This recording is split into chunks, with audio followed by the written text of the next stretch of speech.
मैं आर्यन विश्वकर्मा और आप लोगों का इस प्रोग्राम में बहुत बहुत स्वागत है। दोस्तों, अगर हम लोग मैन्युफैक्चरिंग वर्ल्ड की अगर बात करते हैं तो मैन्युफैक्चरिंग इंडस्ट्री में चीन का दबदबा बना हुआ है और हम जानते हैं कि भारत की इंडस्ट्रीज, भारत की सरकार काफ़ी सारे पॉलिसी चेंजेस करके, स्ट्रैटेजी चेंजेस करके कैचअप करने की कोशिश कर रहे हैं और मैन्युफैक्चरिंग में अपना पोजीशन बेटर करने की कोशिश कर रहे हैं।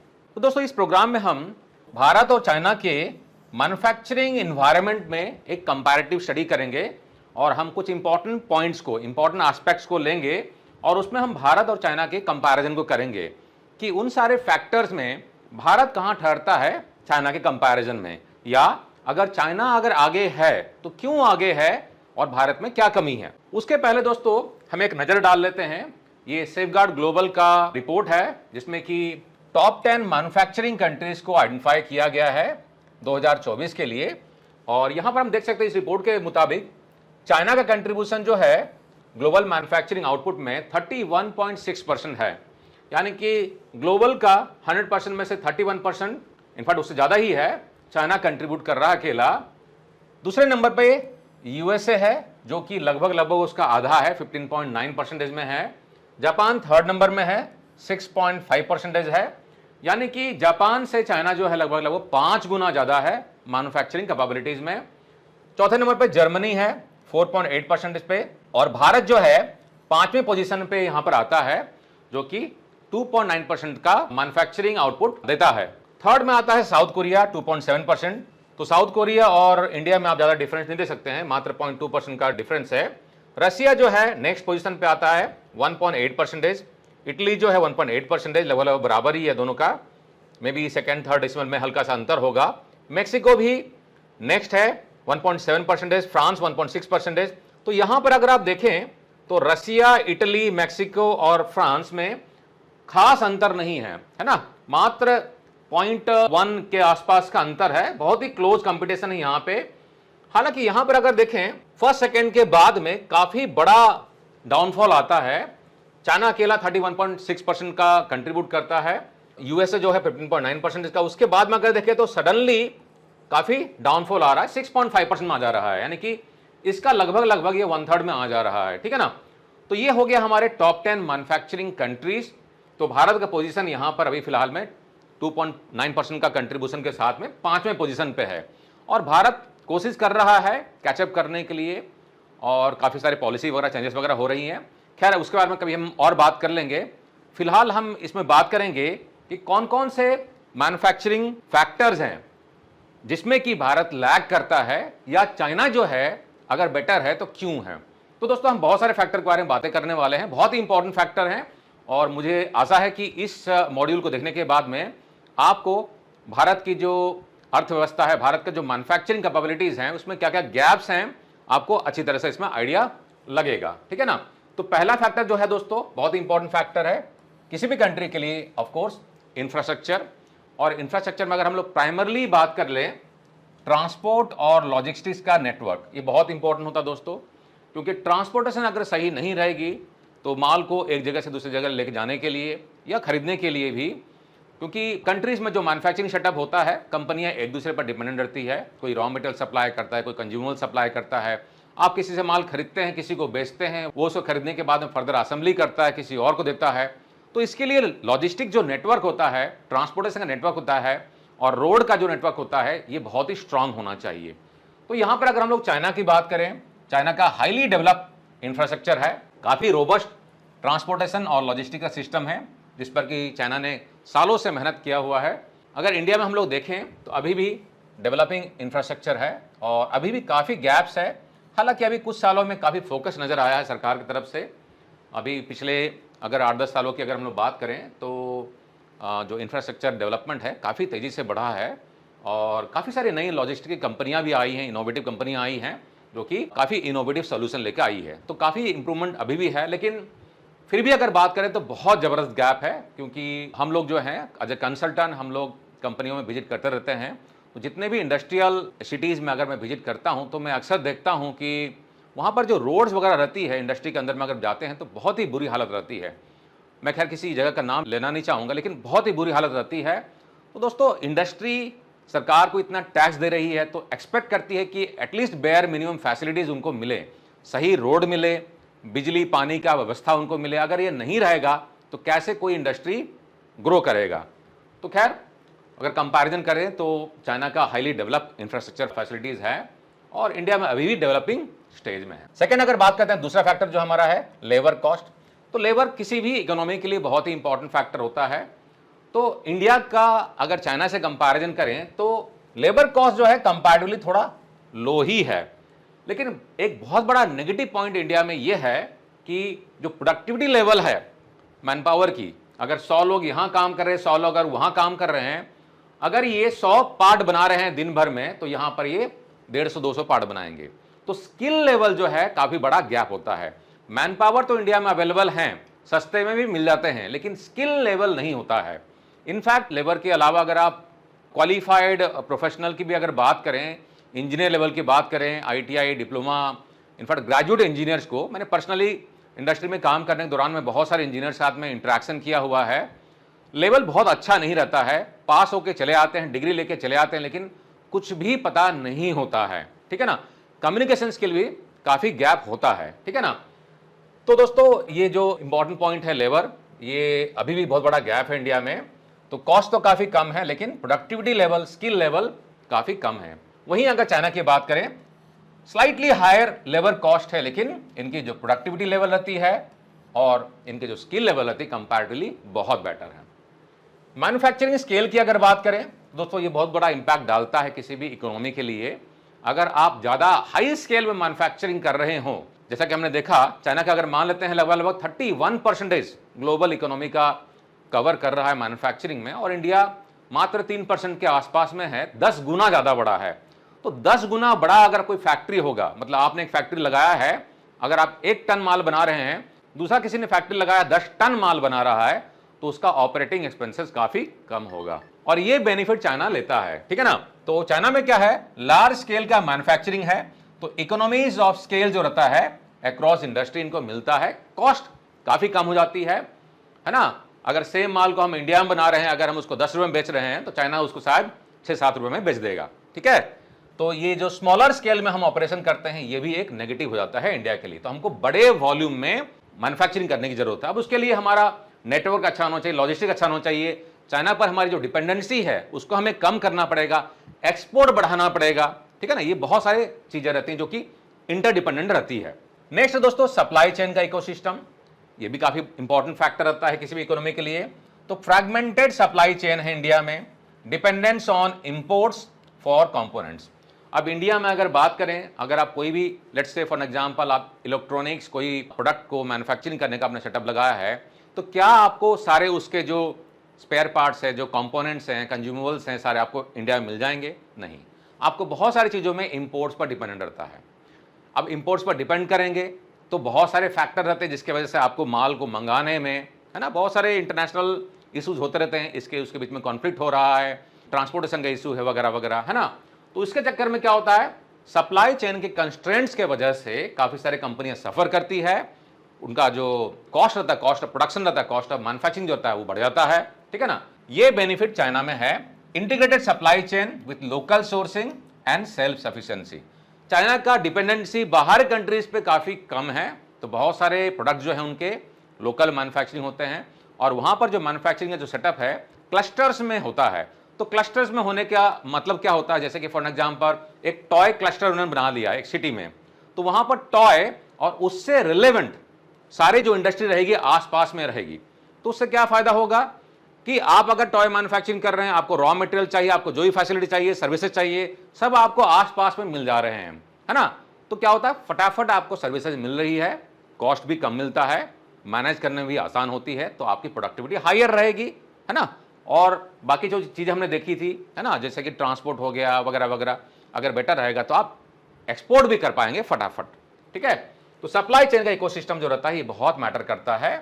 कोई भी आदमी कंपनी अगर लगाता है तो क्या चाहता है कि जहां मैंने कंपनी लगाया है मुझे अच्छा लेबर, बिजली, पानी, ठीक है ना, अच्छा लॉज वगैरह रहे, कॉम्प्लिकेटेड लॉज वगैरह ना रहे, ठीक है ना, और जो रॉ मटेरियल चाहिए वगैरह वगैरह वो सब हमको आसपास में मिल जाए, तो मैं माल बनाऊं और उसको मुझे भेजने में, डिस्पैच करने में, पैकेजिंग, फॉरवर्डिंग वगैरह जो करते हैं हम, है ना, बाकी एक्सपोर्ट करने की सुविधा वगैरह हो। तो ये सब चीजें चाइना में बहुत ही प्लान तरीके से बनाया गया है, लोकल सोर्सिंग है और सेल्फ सफिशिएंसी उनका इस मामले में है। नेक्स्ट जो है गवर्नमेंट की पॉलिसीज। अब इंडिया की अगर बात करें तो इंडिया में गवर्नमेंट ने मेक इन इंडिया शुरू किया है, कुछ सक्सेस भी मिला हुआ है, लेकिन जो सक्सेस एक्सपेक्ट किया जा रहा था उतना अभी नहीं मिला है। अभी भी बहुत कुछ करने की जरूरत है। बहुत सारे हमारे पॉलिसी एग्जीक्यूशन के डिलेज होते हैं इंडिया में। अब जैसे कि डेमोक्रेसी है, डेमोक्रेसी काफ़ी सारे फायदे होते हैं तो कुछ नुकसान भी होती हैं, कुछ बेड़ियां भी रहती हैं सरकार के पैरों में मान लीजिए, और बाकी इंडस्ट्री के लिए भी होती है। कॉम्प्लिकेशन बढ़ता है तो उसके वजह से पॉलिसी का जो एग्जीक्यूशन रहता है ये भी प्रॉब्लम होता है। ब्यूरोक्रेसी का तो प्रॉब्लम इंडिया में खैर है ही। अब यहां पर क्या है, stable and long term policies. Democracy नहीं है, सरकार जो चाहे पॉलिसी बना सकती है, इंप्लीमेंटेशन कर सकती है, कोई रोकने टोकने वाला नहीं है, ठीक है ना। तो डेमोक्रेसी ना होने का कुछ फायदा भी है, ठीक है। तो ये यहां पर काफी बड़ा बूस्ट मिलता है। डायरेक्ट गवर्नमेंट का सपोर्ट रहता है मैन्युफैक्चरिंग करने के लिए। बहुत सारी बड़ी बड़ी कंपनियां जो गवर्नमेंट ओन्ड ही रहती है तो उनको हर तरीके से सपोर्ट मिलता है, फाइनेंशियल सब्सिडीज वगैरह मिलती है, तो कोई दिक्कत ही नहीं है। बनाओ और एक्सपोर्ट करो, गवर्नमेंट चाहती है बनाओ और एक्सपोर्ट करो, आपको जो चाहिए मिलेगा।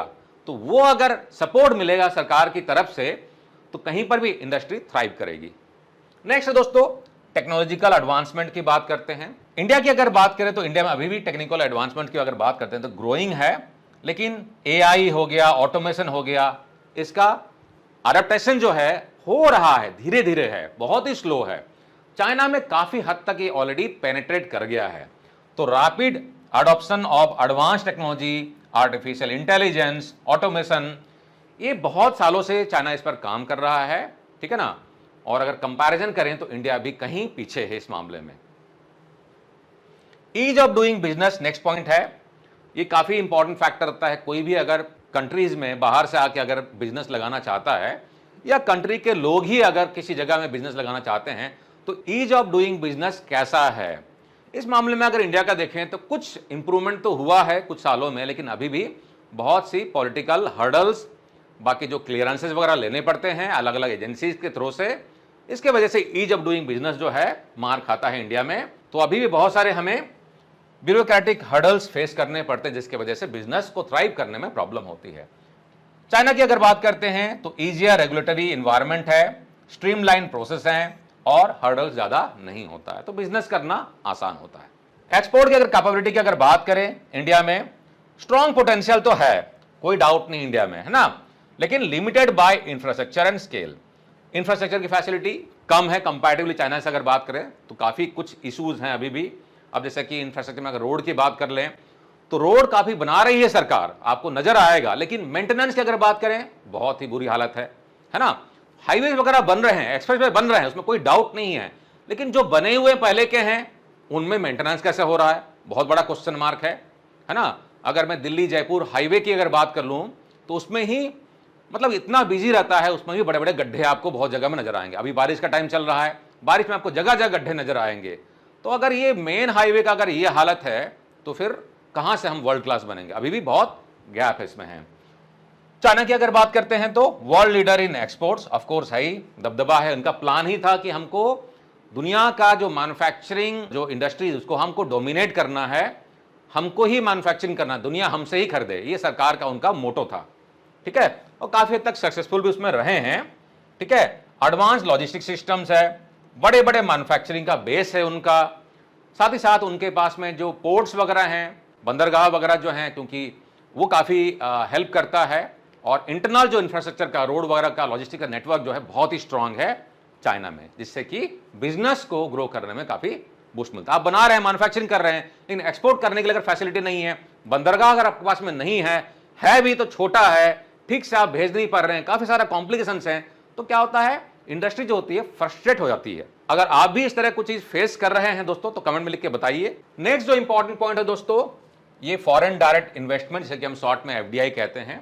तो इंडिया की अगर बात करते हैं तो बढ़ रहा है राइजिंग एफडीआई। इनफैक्ट अभी रिसेंट पास्ट में कुछ जगहों में हमको नजर भी आया है कि काफी सारी कंपनियां चाइना से निकल के इंडिया में आ रही है। यूएस का और चाइना का जो टेंशन चल रहा है उसके वजह से चाइना में जो एस्टैब्लिश कंपनियां थी वो निकल के दूसरे कंट्रीज में जा रही है, और इंडिया एक अच्छा डेस्टिनेशन उनको नजर आ रहा है। लेकिन इंडिया को यानी कि सरकार को काफी कुछ करने की अभी जरूरत है, पॉलिसी में चेंजेस, और सपोर्ट करने की जरूरत है ताकि बिजनेस यहां पर थ्राइव कर पाए। ठीक है, तो राइजिंग एफडीआई तो है इंडिया में, लेकिन अभी भी जो पॉलिसी रिफॉर्म्स वगैरह है उतना नहीं हुआ है। इसके वजह से थोड़े हार्डल्स होते हैं। चाइना की अगर बात करें, चाइना बहुत ही अट्रैक्ट करता है एफडीआई को, क्योंकि इनका फेवरेबल पॉलिसीज है, इंफ्रास्ट्रक्चर अच्छा है, मार्केट साइज बहुत बड़ा है, ये सारे बेनिफिट्स ऑलरेडी इनका एस्टैब्लिश किया हुआ है। कुछ कंपनियां निकल के आ रही हैं, लेकिन अभी भी जितना उनके पास में बेस है बहुत ही स्ट्रांग है। ठीक है ना, इंडिया और चाइना में अभी बहुत बड़ा गैप है। तो अगर गैप को पूरा करना है तो चाइना अगर 30 की गति से अगर ग्रो कर रहा है तो हमको अपना स्पीड को उससे 2 गुना करना पड़ेगा, 3 गुना करना पड़ेगा, तब जाके हम कुछ सालों में कुछ हद तक मैच कर पाएंगे। स्किल डेवलपमेंट की अगर बात करते हैं दोस्तों, नेक्स्ट पॉइंट हमारा है एक्सपांडिंग इनिशिएटिव। सरकार ने काफी सारे इसमें चेंजेस वगैरह किए हैं। इनफैक्ट 2024 का भी जो बजट आया था, बजट में सरकार ने कुछ फंड्स रखे हुए हैं और कुछ पॉलिसीज में चेंज किए हुए हैं स्किल्स को डेवलपमेंट करने के लिए, जिसमें कि काफी सारे प्रोत्साहन भरे स्कीम्स हैं। कंपनियों को बोला गया है कि आपको मतलब इंटर्न्स को लेना है, उनको ट्रेन करना है, इंडस्ट्री को सपोर्ट करना है वगैरह वगैरह। इससे आने वाले दिनों में कुछ बेनिफिट्स मिलने वाला है।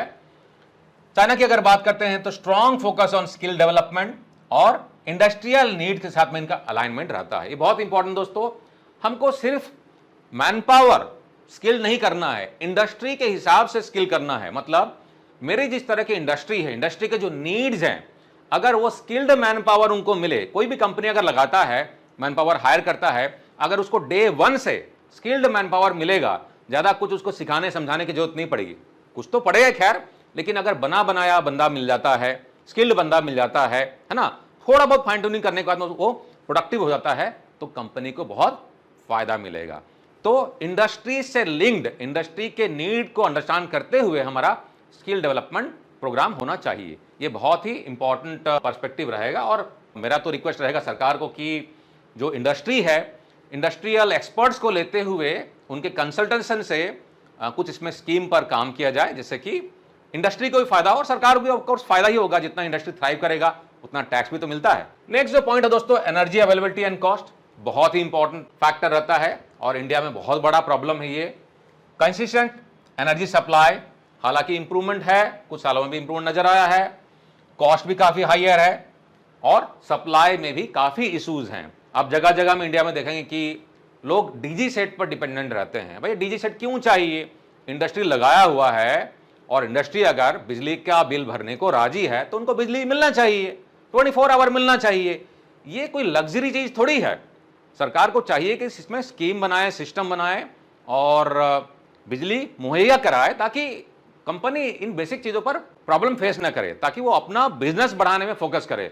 अब कंपनियां जो रहती फोकस करती थी कि यार लेबर कहां से लाए, लेबर स्किल्ड नहीं है, बिजली नहीं मिल रहा है, रोड टूटा हुआ है, इसमें ही अगर वो लगे रहेंगे तो बिजनेस में कहां से फोकस करेंगे? ठीक है ना। चाइना की अगर बात करें, कॉस्ट एफिशिएंट और अबुंडेंट सप्लाई, जबरदस्त सप्लाई है, जिससे क्या होता है आपका ऑपरेशनल कॉस्ट कम होता है। काफी सारे इंडस्ट्री में, फॉर एग्जांपल आप अगर फोर्जिंग इंडस्ट्री लगा रहे हैं, कास्टिंग कर रहे हैं, तो बिजली का कंजम्पशन इतना जबरदस्त होता है। एल्यूमिनियम डाई कास्टिंग कर रहे हैं या कुछ भी अगर कर रहे हैं, तो आपको बिजली का कंजम्पशन जो रहता है बहुत ही ह्यूज रहता है। तो अगर कॉस्ट कम रहेगा और सप्लाई सही रहेगी तो आपका बिजनेस भी सही चलेगा। ठीक है ना, प्रोडक्टिविटी बेटर होगी, प्लस आपका जो ऑपरेशनल एक्सपेंसेस होता है वो काफी कम हो जाएगा। मैन्युफैक्चरिंग कॉस्ट कम होगा तो कंपनी भी ग्रो करेगी। ठीक है ना। नेक्स्ट जो पॉइंट है हमारा R&D and innovation, research and development की अगर बात करें, चाइना जबरदस्त करता है, नई नई चीजें निकालता रहता है ना। आप आए दिन देखते होंगे चाइनीज प्रोडक्ट मार्केट में नजर आते हैं। बहुत सारी कंपनियां, इंडियन कंपनियां चाइनीज प्रोडक्ट को ला के इंडिया में बेचती है।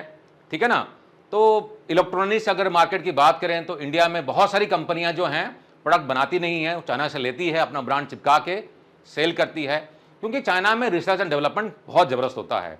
आप बहुत सारे चाइनीज प्रोडक्ट को देखेंगे जो कि इंडिया के नीड के हिसाब से उन्होंने कस्टमाइज करके मैन्युफैक्चरिंग किया हुआ है। ये जबरदस्त खूबी है चाइनीज मैन्युफैक्चरर का कि वो कस्टमर की नीड्स को समझने की कोशिश करते हैं। ठीक है ना। तो इंडिया में भी चाहिए कि जो हमारे आने वाले जो इंजीनियर्स हैं, है ना, मोस्टली तो कोशिश करें कि वो एंटरप्रेन्योरशिप में जाएं, बिजनेस में जाएं और ऐसा सॉल्यूशन लेके आए हमारे इंडस्ट्री के लिए, हमारी जनता के लिए, जो पॉपुलेशन है उनकी नीड को समझते हुए इनोवेटिव प्रोडक्ट लॉन्च करें। जब चाइना इंडिया के लिए बना सकता है प्रोडक्ट, तो हम क्यों नहीं बना सकते हैं। तो R&D में भी इंडिया काफी पीछे है और चाइना बहुत जबरदस्त इन्वेस्टमेंट करता है R&D में। नेक्स्ट जो दोस्तों एनवायरमेंटल रेगुलेशन, तो इंडिया में भी कोशिश की जा रही है स्ट्रिंजेंट रेगुलेशन लाने के लिए, ठीक है ना, और कंसिस्टेंट उसको इंप्लीमेंट करने के लिए, लेकिन अभी भी नहीं है। काफ़ी सारी जगहों में देखोगे लोग इन्वायरमेंट के लिए जागरूक नहीं होते हैं, बहुत ही केयरलेस होते हैं। जगह जगह में देखेंगे आप जो गंदा पानी रहता है नदियों में छोड़ दिया जाता है, ठीक है ना, पेड़ों की कटाई की जाती है, कुछ खास मतलब फोकस नज़र नहीं आता है इन्वायरमेंट पर में। सरकार भी जागरूक हुई है, लेकिन अभी जागरूकता बहुत ही कम लेवल में है। चाइना की बात करें, चाइना में है रेगुलेशन, लेकिन चाइना ने भी अपनी मैन्युफैक्चरिंग कैपेबिलिटी को बूस्ट करने के लिए बहुत कुछ नज़रअंदाज किया है, क्योंकि चाइना का जो मानना था कि जो यूरोपियन कंट्रीज़ हैं, जो अमेरिका वगैरह है, उन्होंने जब ग्रोथ वगैरह किया था, इंडस्ट्रियल रिवोल्यूशन वगैरह आई थी, तो उन्होंने भी बहुत सारी चीज़ को नेग्लेक्ट किया था। अब बात कर रहे हैं ये करने के लिए, इन्वायरमेंट के लिए, और ज्ञान दे रहे हैं दूसरों को, है ना। अब हमारा टाइम है, ये चाइना का मानना है। कुछ जगह में कुछ हद तक कहे तो सही भी है वो, क्योंकि चाइना भी चाहता है कि ग्रो करे, वैसे इंडिया को भी चाहिए कि हम भी ग्रो करें। कोशिश करना है हमें कि इन्वायरमेंट के लिए हम जागरूक रहें, हेल्थ सेफ्टी का भी ध्यान रखें, लेकिन हमको अपनी जनता के बारे में भी सोचना है। जब इकोनॉमी ग्रो करेगी, सरकार के पास में पैसा आएगा, लोगों को नौकरी मिलेगी, है ना, थोड़ा बहुत हम कॉम्प्रोमाइज़ कर सकते हैं, लेकिन हाँ, पूरा नेग्लेक्ट भी नहीं कर सकते हम इन्वायरमेंट को, उस पर भी हमको जागरूक रहना चाहिए। आपका क्या कहना है इसके बारे में, आप भी कमेंट में बताइए कि जो इंडस्ट्री का प्रयास है इन्वायरमेंट के बारे में, क्या सफिशिएंट है या कुछ और करने की जरूरत है, और सरकार को इस मामले में क्या करना चाहिए। नेक्स्ट जो दोस्तों हमारा इंडस्ट्री क्लस्टर, तो इसमें चाइना बहुत आगे है। जैसे मैंने बताया था आपको थोड़ी देर पहले, क्लस्टर वाला सिस्टम जबरदस्त चलता है चाइना में। आपको जगह जगह पे क्लस्टर नजर आएंगे, इन पर सिटी ही नजर आएंगे। शू मैन्युफैक्चरिंग का क्लस्टर हो गया, टॉय मैन्युफैक्चरिंग क्लस्टर हो गया, इलेक्ट्रॉनिक्स का क्लस्टर हो गया, तो अलग अलग तरह के इंडस्ट्रियों का क्लस्टर हो गया, जहां पर कि उसके रिलेवेंट सारे आपको सपोर्ट मिल जाएंगे। सर्विसेज चाहिए, रॉ मटेरियल चाहिए, जो भी चाहिए आपको उसी क्लस्टर बेस में मिल जाता है। तो क्या होता है, आपका ट्रांसपोर्टेशन कॉस्ट बचता है। ट्रांसपोर्टेशन कॉस्ट जब बचता है, टाइम जब बचता है, तो आपका क्या होता है, आपका थ्रूपुट टाइम कम होता है, लीड टाइम में कमी आती है, और आप फटाफट मैन्युफैक्चरिंग करके आप एक्सपोर्ट करो या सप्लाई करो, है ना। ये बहुत इंपॉर्टेंट रहता है, जल्दी जल्दी माल बना के हमको सेल करने की जरूरत है। तो क्लस्टर वाला सिस्टम चाइना ने बहुत जबरदस्त डेवलप किया है और बड़े स्केल में डेवलप किया है। इंडिया में भी शुरुआत हुई है, कुछ जगह में नजर आता है थोड़ा बहुत, लेकिन अभी भी बहुत ही ज्यादा ग्रोथ की पोटेंशियल है। आपका क्या कहना है इसके बारे में, ये भी बताइए आप हमें कमेंट सेक्शन में लिख के। और अगर आप चाहते हैं किसी और स्पेसिफिक टॉपिक पे हम वीडियो बनाएं जो कि इससे रिलेवेंट है, वो भी हमको बताइए। तो दोस्तों ये मोटा मोटी बात करें तो कुछ इंपॉर्टेंट फैक्टर्स थे जो कि डिफरेंशिएट करते हैं इंडिया की मैन्युफैक्चरिंग इन्वायरमेंट को और चाइना की मैन्युफैक्चरिंग इन्वायरमेंट को। खैर अभी इंडिया बहुत कोशिश कर रहा है, इंडियन इंडस्ट्री भी काफ़ी कुछ कोशिश कर रही है। नई जनरेशन जो आ रही है, नए नए स्टार्टअप आ रहे हैं, नए नए प्रोडक्ट लॉन्च कर रहे हैं, नए नए सॉल्यूशन लॉन्च कर रहे हैं। कुछ सेक्टर में तो हम compete कर रहे हैं, टफ कंपटीशन दे रहे हैं और ग्लोबल मार्केट में अच्छा रीच भी बन रहा है, लेकिन अभी भी बहुत कुछ करने की जरूरत है। अगर इंडिया का चाइना के साथ कंपैरिजन करें, अभी भी 10 गुना बड़ा है मैन्युफैक्चरिंग सेटअप, तो बहुत कुछ करने की अभी ज़रूरत है। दोस्तों आशा करता हूं कि आपको वीडियो पसंद आया होगा। पसंद आया, नहीं पसंद आया, जो भी आया दोस्तों कमेंट में लिख के बताइए, ताकि आपकी चॉइस को ध्यान में रखते हुए हम आगे में अपना वीडियो बनाने का प्लान करें, ठीक है ना। पसंद आया तो इसको लाइक भी कर लें, और चैनल पर अगर नए हैं तो चैनल को सब्सक्राइब कर लें। और हाँ दोस्तों, अपने कैरियर को आगे बढ़ाने के लिए हमारा ऑनलाइन ट्रेनिंग कम सर्विसिंग प्रोग्राम का बेनिफिट जरूर उठाएं। क्वालिटी हब इंडिया के ऐप को गूगल प्ले स्टोर से या एप्पल के स्टोर से डाउनलोड कर सकते हैं, या आप हमारा पोर्टल courses.qualityhubindia.com को विजिट कर सकते हैं। वहाँ पर आपको 100+ ऑनलाइन कोर्सेज मिलेंगे जो कि आप घर बैठे सीख के अपने कैरियर को आगे बढ़ा सकते हैं। किसी भी तरह का ट्रेनिंग कंसल्टेंट की रिक्वायरमेंट है तो भी आप हमें कॉन्टैक्ट कर सकते हैं। अगली वीडियो में दोस्तों फिर से मिलते हैं। जय हिंद।